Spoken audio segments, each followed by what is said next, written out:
Now, I think we've established that I am no stranger to photography equipment. I have been very fortunate in my selection of cameras, lenses, and photography equipment. I've thrifted, I've yard sailed, I've NPB'd, I've KEH'd, I've eBay'd, and all in pursuit of the greatest SLR camera that I could find. The question posed to me, which is why I'm releasing this video nice and quick, was, in my opinion, what was my favorite SLR camera that I've ever shot? That was an easy question to answer.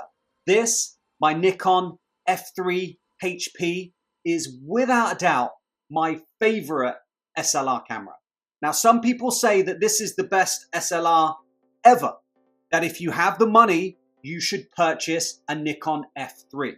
Minolta gangs say the X700, Pentaxians the K1000, and the Canon crew, who knows? I'm a fan of the AE1. But if you want a camera that is versatile, bulletproof, and an absolute joy to shoot, the Nikon F3 would be my choice. A good excuse then to test out this Nikon F3, this beautiful, beautiful location, lots of sunlight. Let's have a look, see how these images turn out.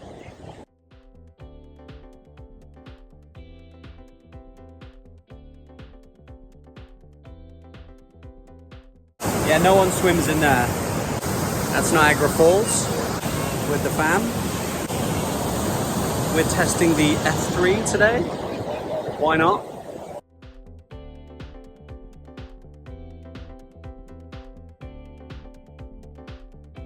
And again, apologies for the terrible audio. But what we have here is, again, another park of roses. But this is a botanical gardens.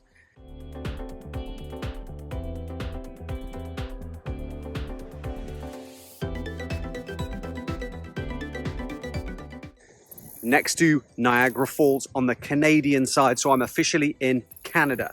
And this, my F3 with Portra 400, should be able to show me all these beautiful colors. Now, I'm not 100% confident about the audio from this file, but I'm so confident about the Portra 400 through this Nikon F3.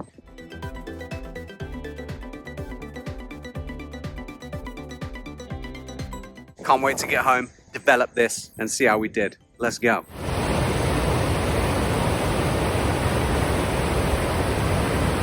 Look at the metal, look at the paint. This is an absolute beast. I recently went to Niagara Falls. I took my D300 and I took my F3. F3 for film, D300 because it's weather sealed and I wanted to go on the Maid of the Mist. No way would I take the F3 in that kind of weather.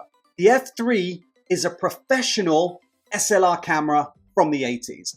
It's so good that Nikon still produced this camera after they produced the F4, after they produced the F5. In 2001, this was discontinued, but they still made it even when they were making the F4 and the F5. It is a modular camera for professional use. Media types, you can take off the top pentaprism, you can take out the screens. There are so many focusing screens. Pentaprisms, you can use it for a waist level viewfinder, which is fun and looks cool on Instagram.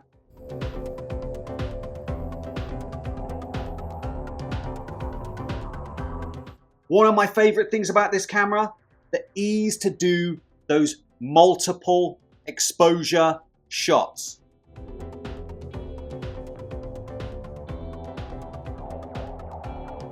This little button here, see this little button? When I wind my film on and take my picture or make my image, if I move this lever to the right and then wind the camera on, now it's ready for the double exposure. Nice and easy.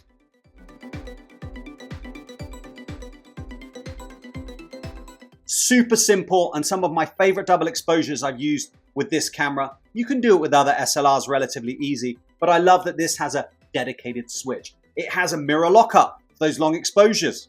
It has a depth of field preview. It takes two LR 44 batteries. The lens selection is insane. It actually works best with the AI or the AIS lenses, but it does take a variety of other Nikon glass. This is my Topcon RE lens. I absolutely love it. I've just adjusted it or adapted it so that I could fit it to my FD mounts. Now I have a Topcon beautiful vintage lens on a HP F3 wonderful camera. This duo right here is insane. A beautiful body that fires like an Accuracy International L96, look it up, and a lens that produces beautiful images. Pair those two. Now this is not a cheap duo. The lens is like 150 to 250 bucks. A lot of times if you can find one, and the HP F3, oh my God, they sell for like $250 up to $1,000. It's an expensive camera. Do I recommend buying it? Just buy the 81. It has aperture priority. It's a great camera, an FD mount lens system. It's Canon, it's bulletproof. I love it. And it's so cheap compared to the F3. The F3, you're gonna probably spend 3 times as much. But if you've got the money, then I'm gonna recommend the F3. Few specs, 1/80 is the bulb sync, 1/2000 max shutter speed. It's got that modular versatile system. I can take the pentaprism off, replace it, and it has a bit of a cult following. This is one of the reasons it's so expensive. But this particular one, you guys, it really does deserve it. It works wonderfully, it feels great, and the images that I've got so far have been wonderful.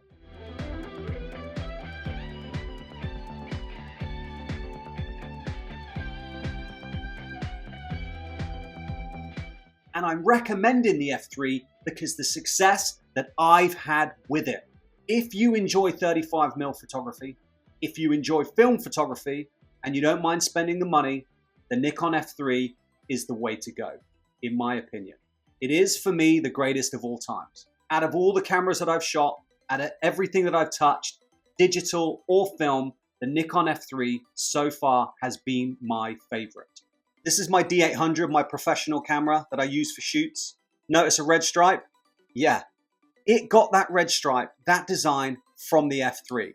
Giorgetto Giugiaro, he is in the Automotive Hall of Fame. That designer designed Ferraris, and he designed the F3. The reason we get that red stripe is because of Giorgetto Giugiaro designing the F3. So just know, you don't only have a wonderful piece of photography equipment in your collection if you buy the F3, but you also have a design legend.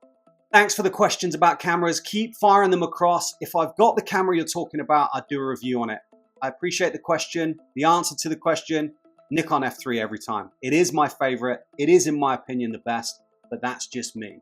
Enjoy your photography. Get out there. Shoot what you have. Use your phone if it's all you have, and then get into the 35mm game. Thanks for watching. Look out for the next one. I'll see you soon.